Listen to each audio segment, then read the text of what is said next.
So my phone decided to pull some of its awesome moves. Awkwardly awesome, right? That's where we're at. Just a second here.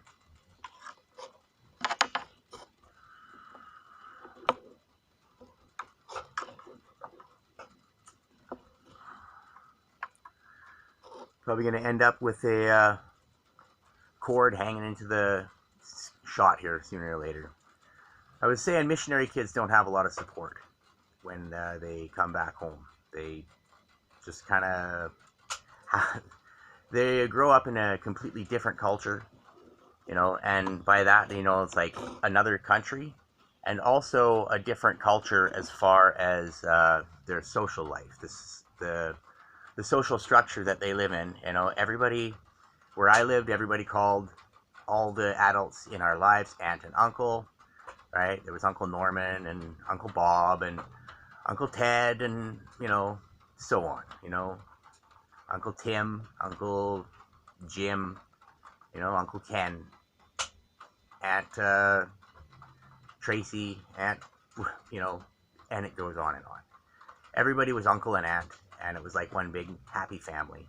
And then you come back here to North America, and the disconnect is obvious. It's obvious and it's hard. So, I kind of forget where I was going with the whole line. Anyways, I was talking about gratitude and coming home, and I was talking about my friend and talking about this woman that I was interested in on the group chat. So I started talking on the group chat. I was lonely one day, and I jumped in there, and this woman from the birthday party that I had seen was there. And she was talking with this other woman who I kind of liked on the group chat and thought she was really pretty. And so I got in there, and that's what I was saying. I used to be who I thought was cool. Who I thought was cool. I listened to heavy metal because I thought it was cool, and I thought that that's the kind of guy that I wanted to be. I watched scary movies and movies with a dark theme. Fear and Loathing in Las Vegas was one of my favorite movies. I just thought it was awesome, the whole gonzo lifestyle. This guy does drugs. He has no regard for other people. He just does his thing, and I thought, man, that's badass. But for whatever reason, when I joined into this group chat and I started talking, it changed up my attitude, and I thought, I'm just going to go from the heart this time. Maybe it's because it had just gotten fixed, or maybe it was because I feel like I'm living on borrowed time. But I said, I'm going to do that. I'm going to reach out from the heart and do what I can to live like that.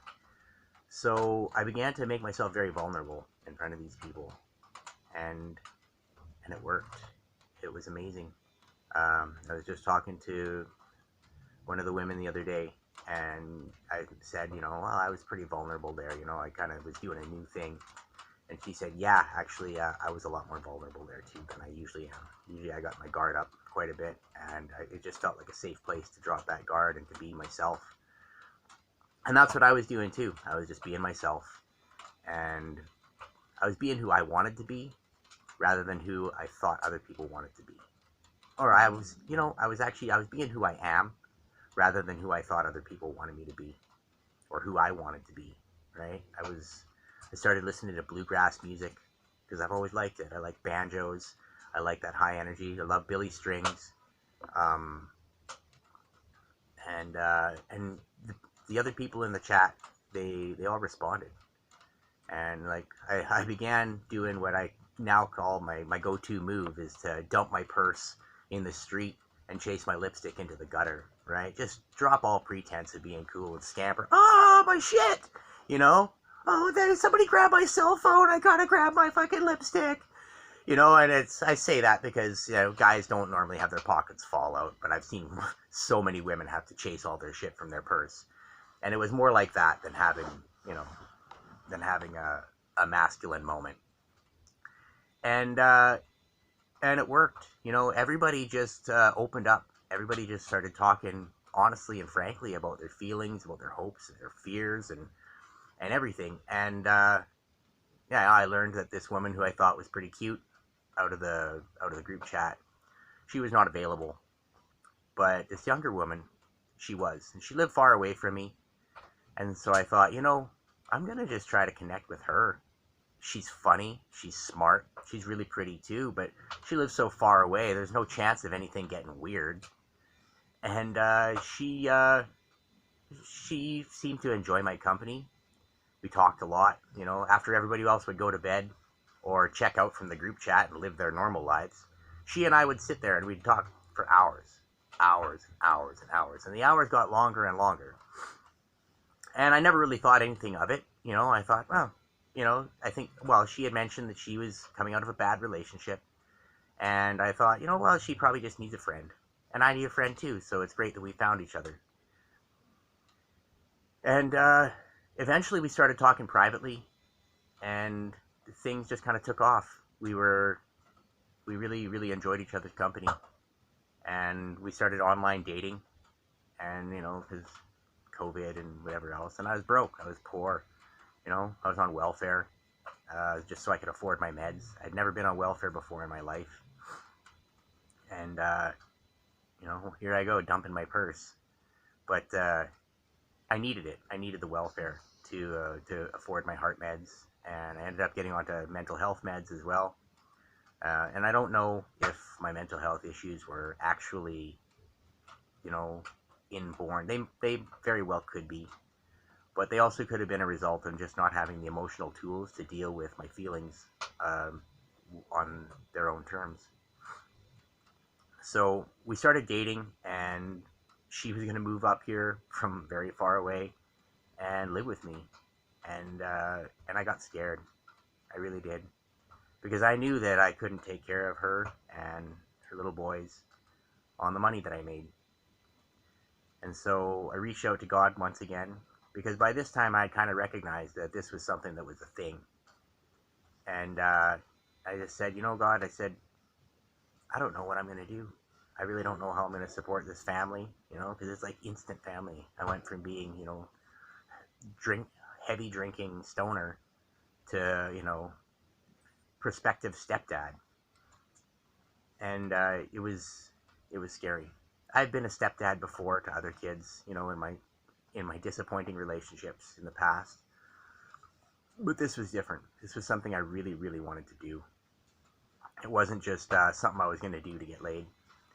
It was something where I wanted to be a really positive influence in these kids' lives. So I reached out to God and I said, I'm scared. I don't know how I'm going to do this. I trust that you're going to help me, because I've been doing anything he said, and things have been working out. They've been working out really well, actually. Everything that I was told to do, lots of it was things I never would have done before. I would have felt stupid doing it. But I was like, okay, no, let's do this. Let's make it happen. And it started happening. So I reached out to God and I said, help me with this situation. How am I going to take care of these people? How am I going to provide, right? Do the manly thing and provide for this family. And the answer that came back was, don't worry about it. And I was worried. I was really worried. It was something that I didn't see the solution.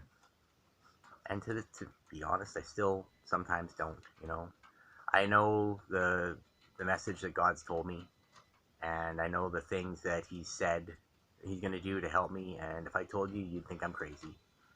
Because my best friend thinks I'm crazy, The other day he said that what I was telling him was the most fucking retarded thing he'd ever heard in his life. And my immediate answer was, well, thank you very much. I only love you more for saying that. Because I know that he's not going to lie to me. And lies are something that I don't deal with very well. I was lied to a lot by my brother as a little kid, and it always just bothered me very deeply.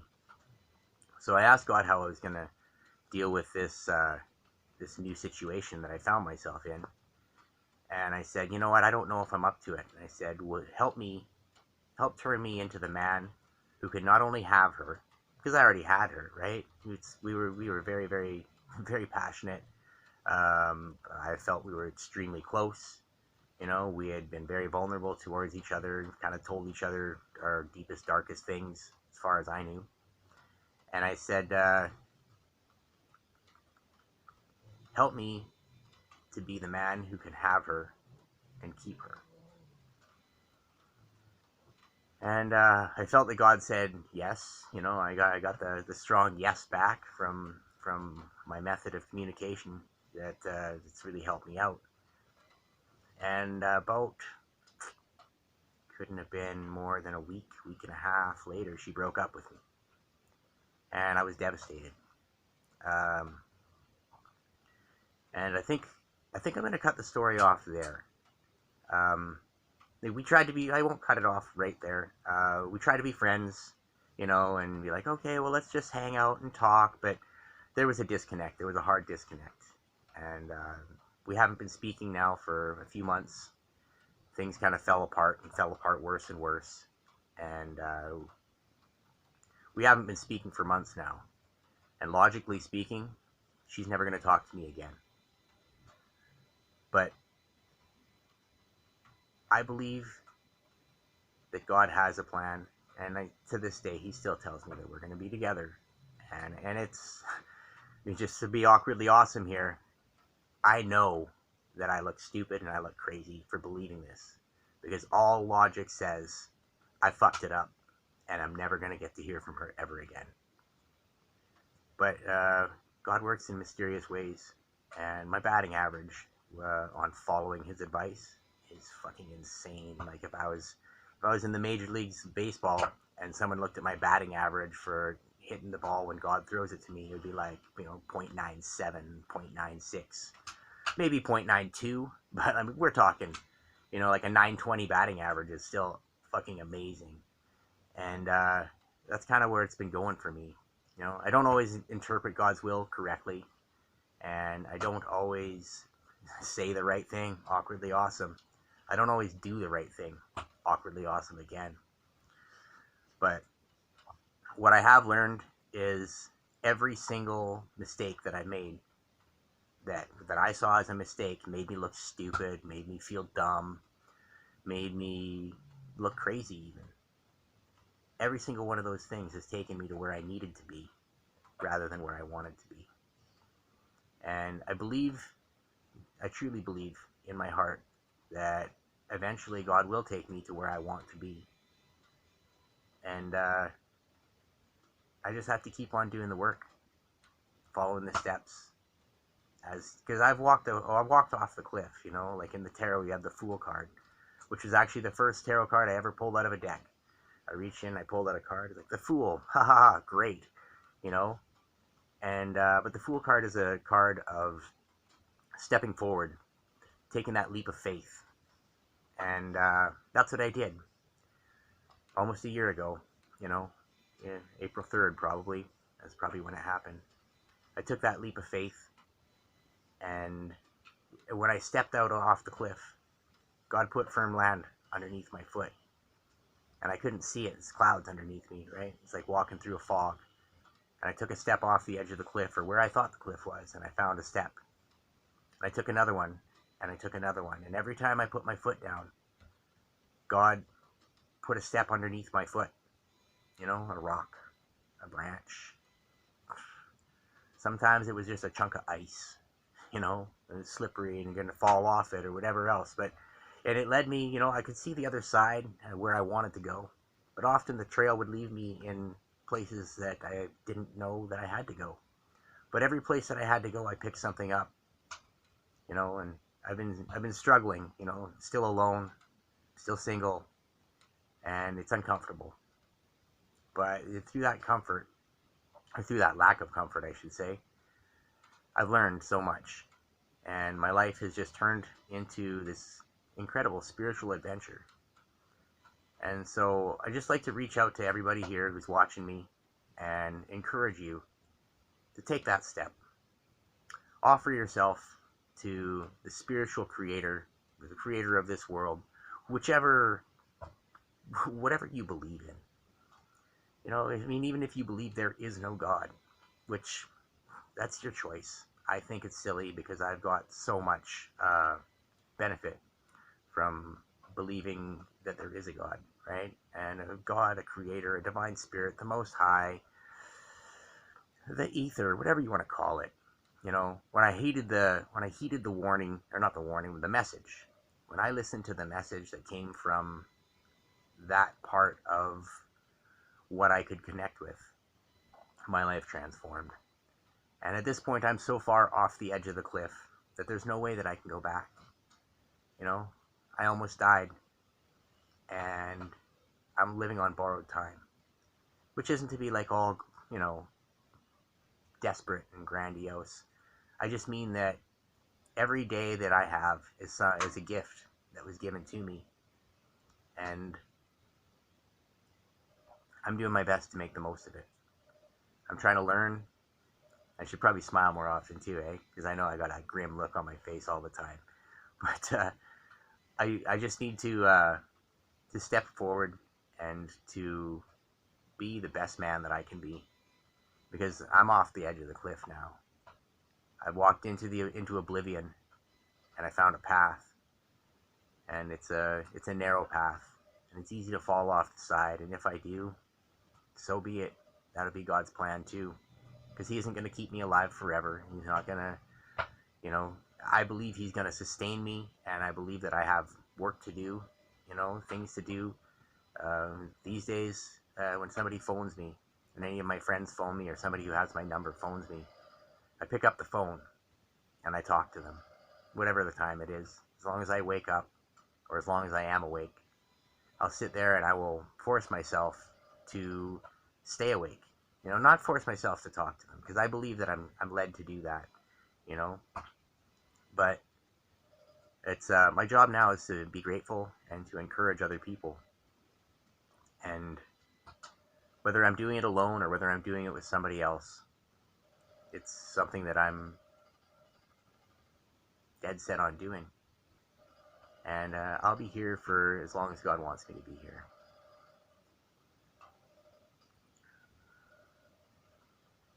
I guess at this time, because I've kind of run out of things where to go on that, I'm going to share a few things from my daily prayer list.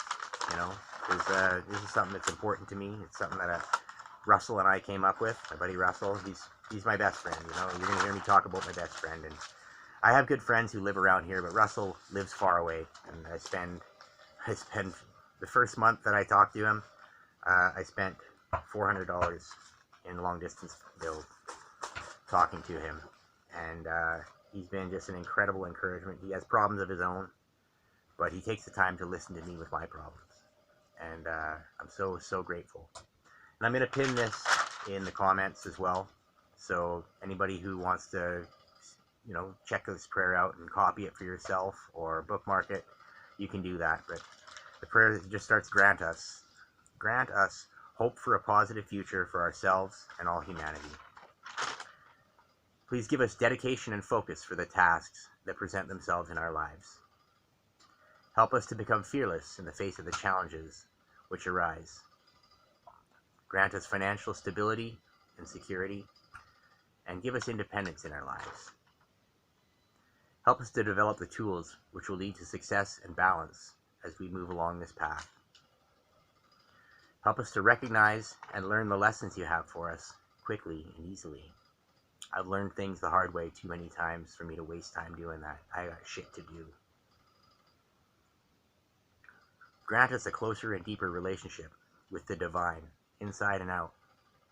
And help us to develop closer face-to-face relationships with the people of like minds and positive individuals in our lives. Help us to have positive role models and to have faith in ourselves and you. Please provide safety and security for our circle of family and loved ones.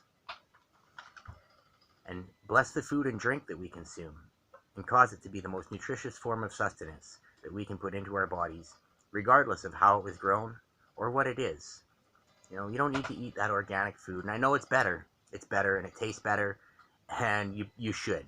You should eat the organic food. But if you can't, God will bless what you're doing. He'll bless the food that you're eating. He'll bless the water that you're drinking. Whether you're drinking rainwater that's full of sprays from chemtrails, or whether you're drinking out of a puddle, or whether you're drinking the town water, which is contaminated with chlorine and fluoride, which both are not good for you.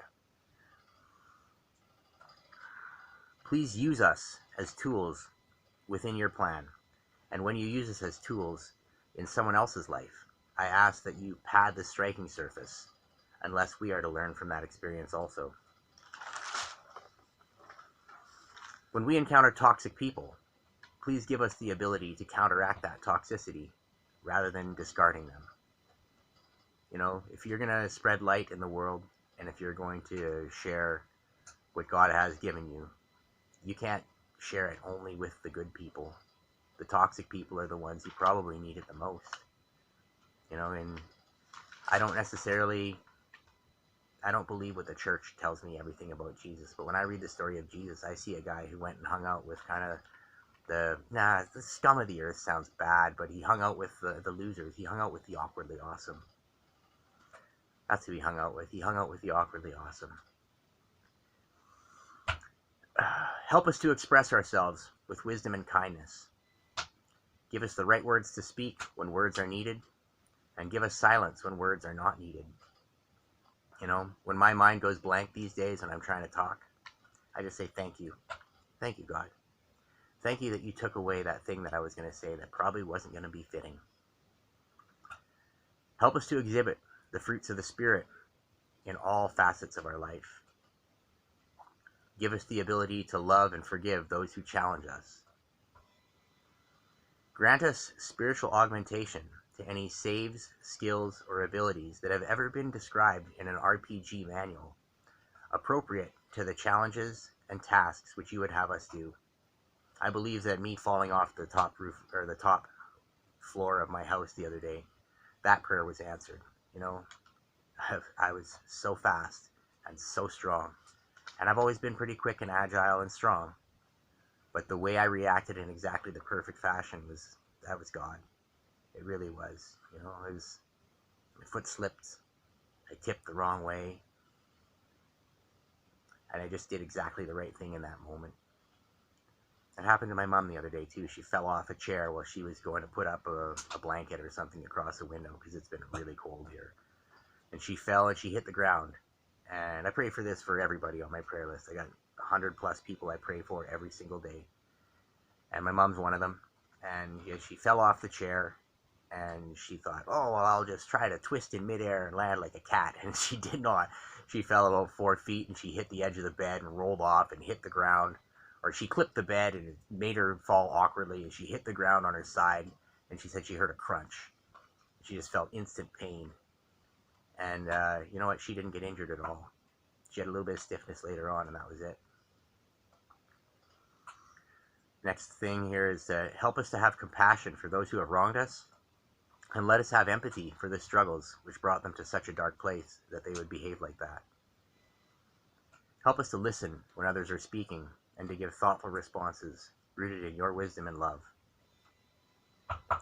Help us to navigate tragedy with dignity and grace, as we see your hand working through it. Every bad thing that happens to us is a lesson. Every single one of them. And they're lessons that we can't ignore. We ignore them at our own peril. And the reason why is because if you ignore the easy lesson that God gives you, he kicks it into the next gear. And if you ignore that one, he kicks it into the next gear again. And pretty soon, he's going so fast on you that tragedy strikes. So we need to listen before tragedy strikes. And it doesn't mean that tragedy will not strike in our lives. That's why I pray for this. Help us to navigate tragedy with dignity and grace. And then learn the lesson. Always learn the lesson. Because if you don't, another tragedy is coming down the pipe, and it's going to be worse than the last one.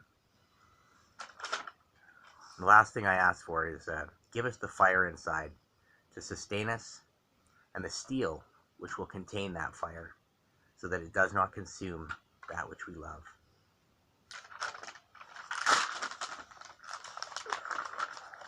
I hope this message has resonated with you guys, and I hope that this goes out to as many people as possible. In another way, I hope that nobody watches it, because I'm sure that there's been bits in here that I'll look back on later and be so embarrassed about. But you know, that's part of what being awkwardly awesome is about. It's about making those mistakes. making those mistakes and owning them. I said those things. I did those things. I can live with that.